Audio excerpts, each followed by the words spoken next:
अपने गांव का सुख। उत्तराखंड के पहाड़ों की प्राकृतिक सुंदरता लोगों को अपनी ओर आकर्षित करती है, परंतु इन पहाड़ों के निवासी इतनी सुंदर जगह से पलायन करने को मजबूर क्यों हैं?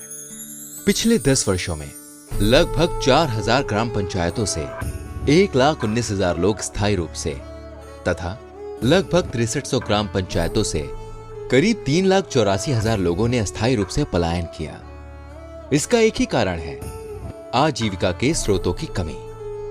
ग्रामीण पहाड़ी क्षेत्रों से लोग अपनी आजीविका के लिए पलायन कर रहे हैं। यदि ऐसा ही होता रहा तो वो दिन दूर नहीं जब इन सुंदर रमणीक पहाड़ी क्षेत्रों में कोई रहने वाला ही नहीं हो। उत्तराखंड के ग्रामीण पहाड़ी क्षेत्रों से पलायन रोकने के लिए यह आवश्यक हो जाता है कि यहां आजीविका के साधनों को विकसित किया जाए।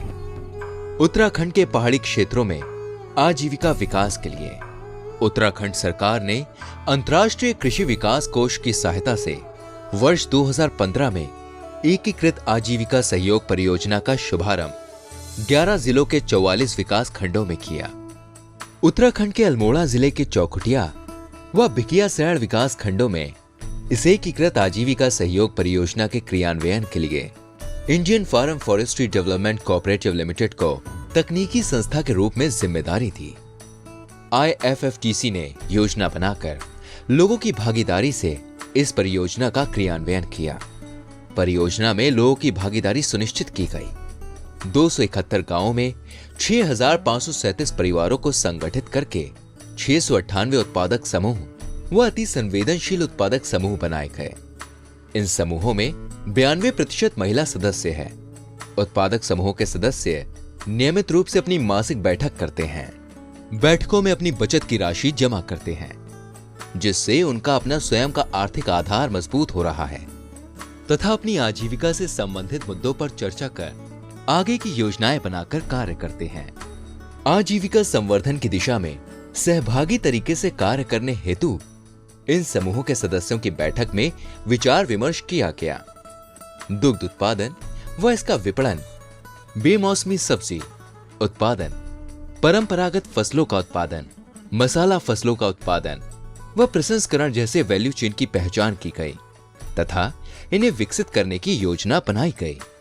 वैल्यू चेन के उत्पादों में मूल्य संवर्धन, विपणन हेतु संभावित बाजारों से जुड़ाव, समूह सदस्यों को उनकी उपज का उचित मूल्य दिलाने तथा इस दिशा में किए प्रयासों को संस्थागत बनाने के लिए गठित उत्पादक समूहों को 11 आजीविका संघों में संगठित किया गया।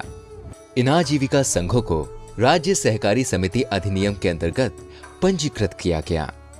इन सभी आजीविका स्वायत्त सहकारी समितियों की अध्यक्ष महिलाएं हैं। आजीविका स्वायत्त सहकारी समितियों में निदेश मंडल की नियमित रूप से बैठकें होती हैं। इन बैठकों में IFFTC के अधिकारी भी भाग लेते हैं। बैठकों में समूह सदस्य के उत्पादों की उचित दामों में बिक्री, मूल्य वर्धन तथा समितियों के व्यवसाय व व्यापार को आगे और बढ़ाने की दिशा में चर्चा कर योजनाएं बनाई और उनका क्रियान्वयन किया जाता है। आजीविका के लिए वैल्यू चेन विकास के क्रम में समूह सदस्यों को दूध उत्पादन हेतु प्रोत्साहित किया गया।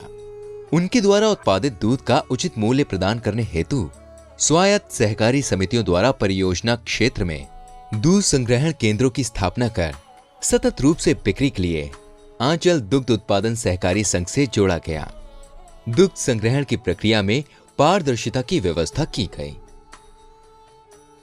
परंपरागत फसलों जैसे मंडुवा, धान, काला सोयाबीन, गहत आदि के उत्पादन को बढ़ावा दिया गया। फसल उत्पादन की नवीनतम तकनीकियों को अपनाने हेतु किसानों को तकनीकी प्रशिक्षण प्रदान किए और खेत के स्तर पर हस्तथाम सहयोग दिया गया। किसानों ने खेती की नई तकनीकियों को अपनाया, जिससे उनकी उपज में वृद्धि हुई। आजीविका सहकारी समितियों के द्वारा परंपरागत फसलों के प्रसंस्करण, पैकिंग व विपणन की व्यवस्था की गई, जिससे किसानों को परंपरागत फसलों से आय होने लगी और उनकी आजीविका का एक अच्छा स्रोत बन गया।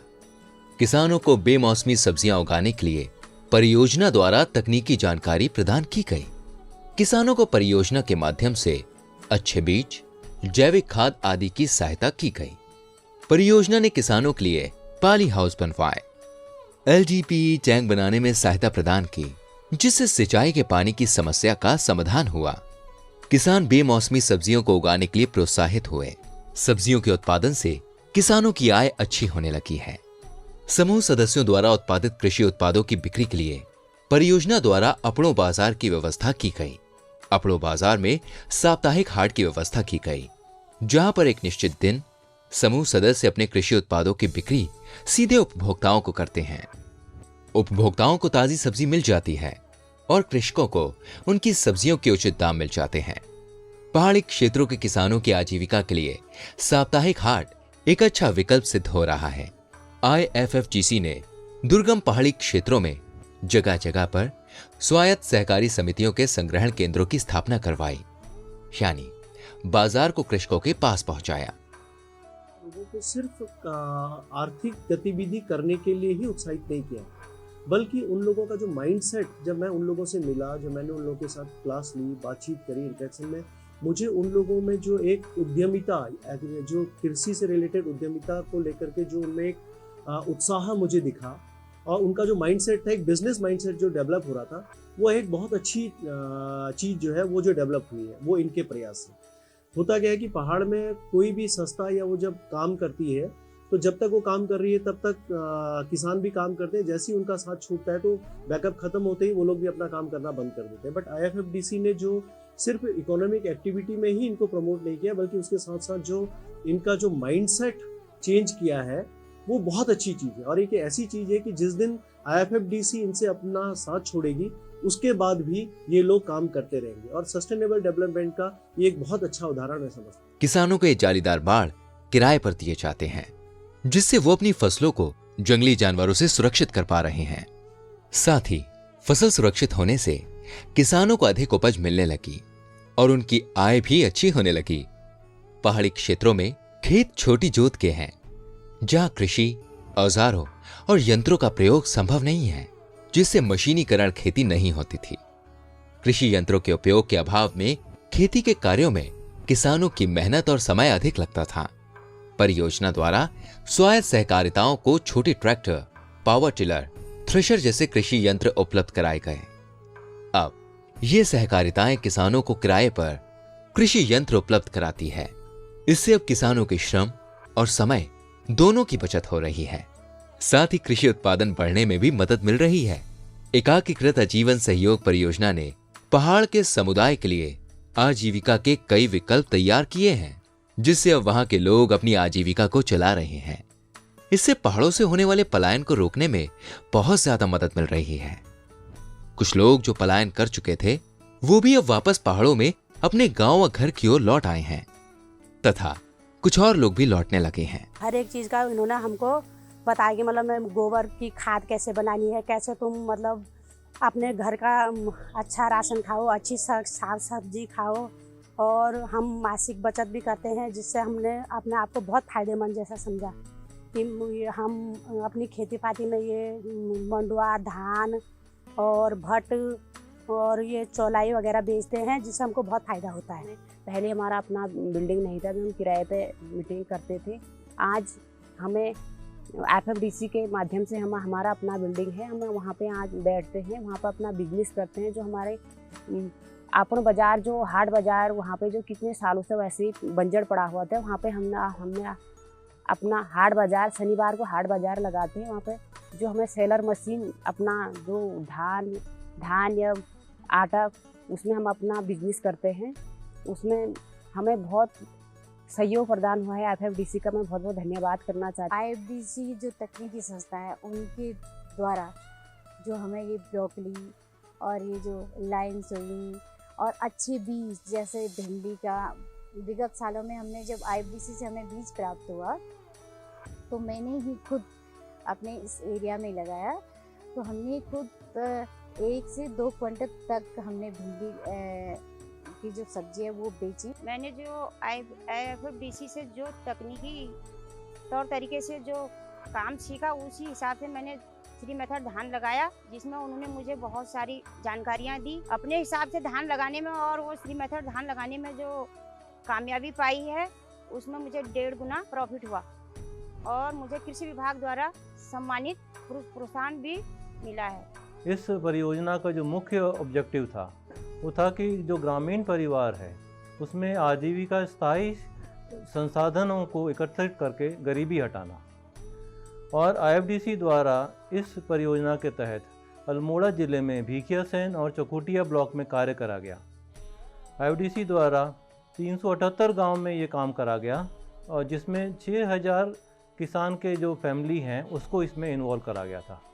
हर एक फैमिली में से एक मेंबर को प्रोड्यूसर ग्रुप या उत्पादक समूह में इसको रखा गया था और इस प्रकार 635 प्रोड्यूसर ग्रुप बनाए गए और जिसमें से जिनको फेडरेट करके 11 लाइवलीहुड कलेक्टिव या आजीविका समितियां बनाई गई। ये जो लाइवलीहुड कलेक्टिव्स हैं इसमें 90% जो हैं महिलाओं का इसमें भागीदारी थी और 11 की 11 जो लाइवलीहुड कलेक्टिव हैं उसमें जो चेयरमैन थे वो महिला ही उसका चेयरपर्सन रही थी। और जो हमने प्रोड्यूसर ग्रुप बनाए थे उसका हमने माइक्रो लेवल पर पहले प्लानिंग करवाया जिसमें हमने वैल्यू चेन को उसमें आइडेंटिफाई करा और इसमें मुख्य 4 तरह की वैल्यू चेन हमने आइडेंटिफाई करके निकाली। सबसे पहला था बेमौसमी सब्जी का उत्पादन करना, दूसरा था परंपरागत फसल का उत्पादन करना, तीसरा मसाला जो फसलें हैं उसका उत्पादन करना और चौथा था डेयरी विकास करना। रिजल्ट की हम बात करें तो इसके फलस्वरूप किसानों को अच्छा मूल्य मिल रहा है और उसकी आमदनी भी बढ़ रही है। अब ये अभी तक का हमारा रिजल्ट रहा है और इसके साथ साथ में हम चाहते हैं कि ये चिरंतर काल तक इसको लाभ मिलना है इन किसानों को, उसके लिए हम जो है इनको ट्रेनिंग में साथ में इनको हम क्षमता इनका जो डेवलप कर रहे हैं। एक तो है प्रबंधन के बारे में, दूसरा है मार्केट को डेवलपमेंट के बारे में, तीसरा मार्केटिंग कैसे करना इसका, फिर एग्रीकल्चर टेक्नोलॉजी में कैसा इसको यूज़ करना, लेटेस्ट टेक्नोलॉजी को, और किस तरह से वैल्यू एडिशन करना। ये सारे फील्ड्स में हम इसको सक्षम करके आगे के लिए भी इसको सस्टेनेबल कैसे बनाए रखना, उसके लिए हमने ये सारा हम आगे भी काम इस तरह से काम करते जा रहे हैं। कहते हैं कि अपने गांव और घर जैसा सुख दुनिया में किसी और जगह नहीं मिलता। इसी कहावत को चरितार्थ करने की दिशा में IFFGC द्वारा उत्तराखंड राज्य में एकीकृत आजीविका सहयोग परियोजना के माध्यम से एक प्रयास किया गया जिसके बहुत अच्छे परिणाम देखने को मिले पहाड़ी समुदाय के स्वार्थी आजीविका के रूप में।